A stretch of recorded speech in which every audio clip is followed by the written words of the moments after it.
Nagbigay ng pahayag si Ann Curtis kaugnay ng naging usapin na kinasasangkutan ni Kim Chiat Vice Ganda. Ayon sa kanya, nauunawaan niya ang naging reaksyon ng bawat panig at naniniwala siyang valid ang nararamdaman ng lahat, lalo na ng mga taong tunay na nagmamahal at sumusuporta sa kanilang mga idol.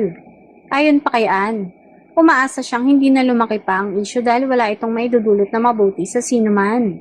Aniya, mas mahalagang manaig ang respeto, pag-unawa at kabutihan kaysa sa pagpapalitan ng masasakit na salita at negatibong komento sa social media.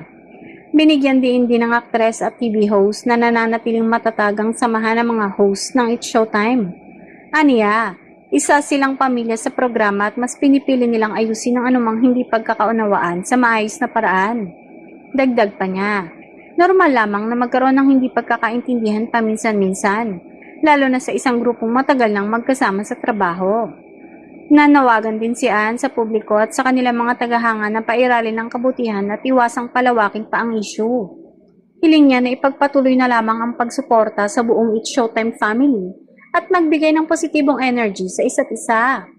Sa huli, iginiit ni Ann na mahalaga sa kanila ang pagkakaisa at walang sino man sa grupo ang nagnanais na magkaroon ng pagkakawatak-watak. Umaasa siyang magsisilbing aralang nangyari upang lalo pang tumibay ang kanilang samahan at patuloy silang makapaghatid ng saya sa kanilang mga manonood.